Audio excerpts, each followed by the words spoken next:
Hey, we're back.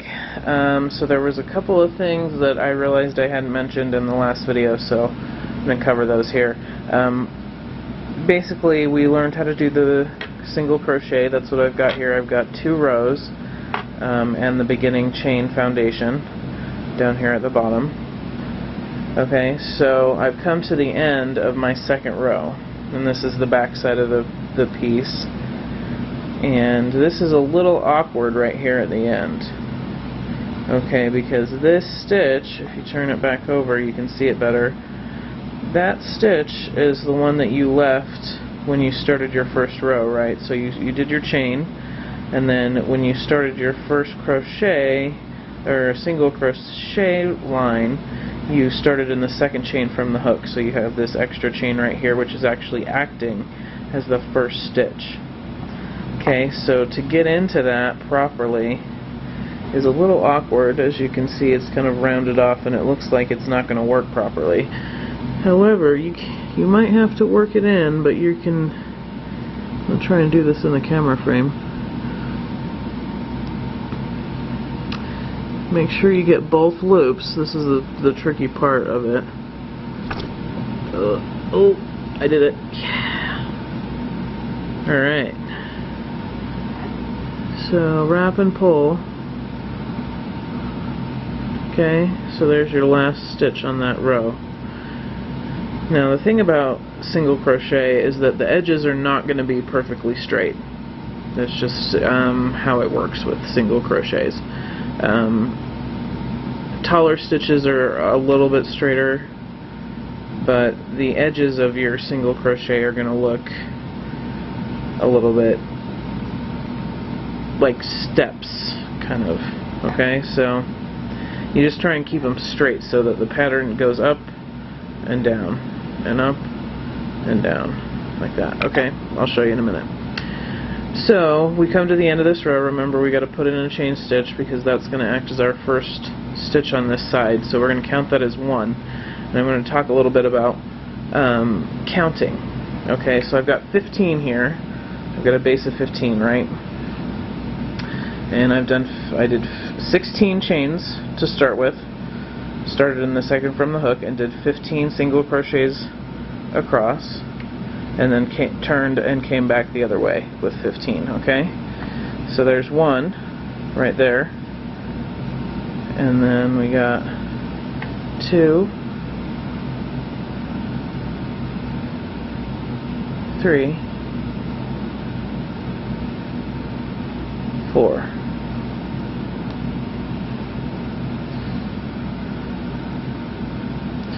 5,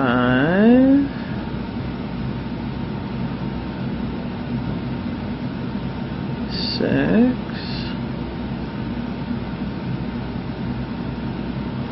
7. Oh, I got a yarn tangle. Oh, hang on just a sec. And back. Okay, sorry about that. So this is actually a good opportunity for me to show you how this is done. So if you have to stop for some reason and you lose track of where how many you've stitched already, happens to me all the time. So you go back and count these V's to see how many stitches you've already done. 1, 2, 3, 4, 5, 6, and then this one on the end, remember, counts as 1 as well. So that's 7.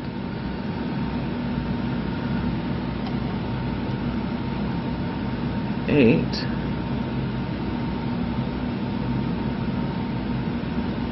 9. Oh, that happens too. This was 10.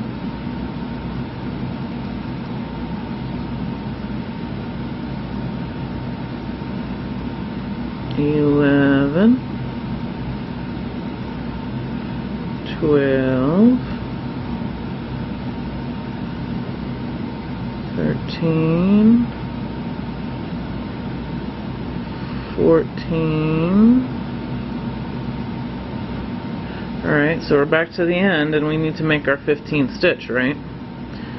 So this looks a little confusing at the end, and it is. And it takes some real getting used to, like, how to get your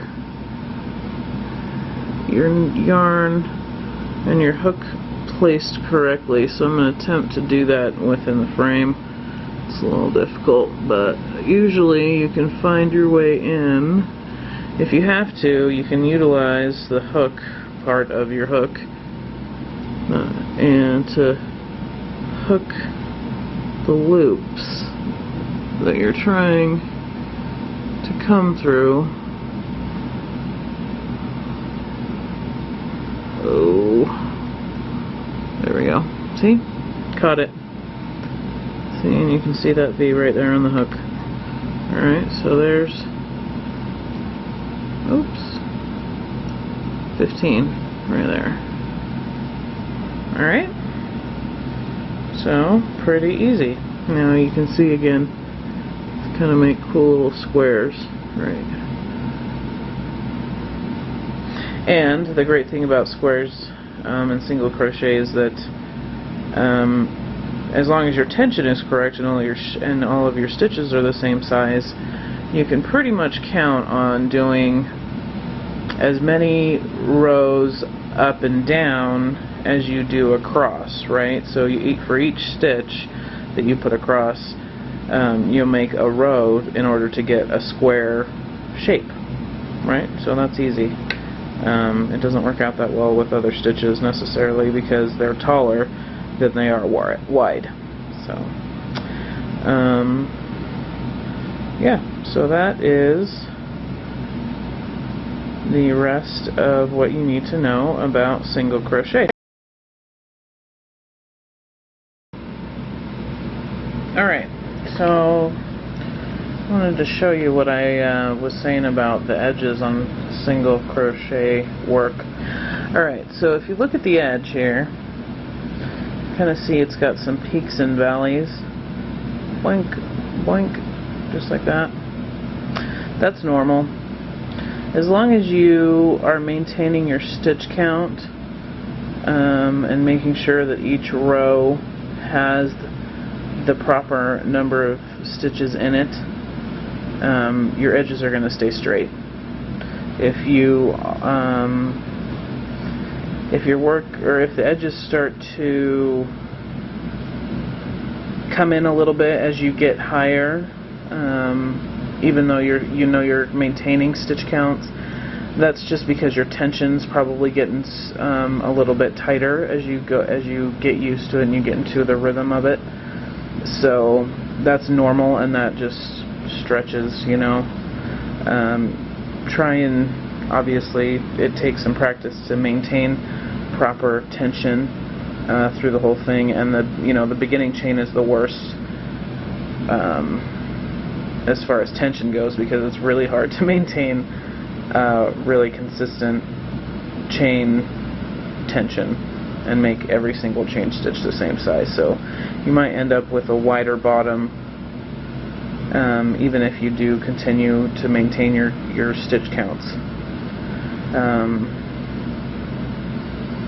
Yeah, so that's it. Just make sure you're counting and don't worry too much about the peaks and valleys over here on the edges. Every now and then, if you feel like it's getting too narrow, you know, just give your stitches a tug. That's the great thing about crochet, is that no matter how tight you do it, it's going to have some give to it, so that you can actually really manipulate, you know, its shape and the way that it lays. So if you have any questions, please let me know. Leave it in the comments. And if you have any particular desire for a certain type of stitch or a certain technique, let me know and I'll see what I can do. Okay, good night.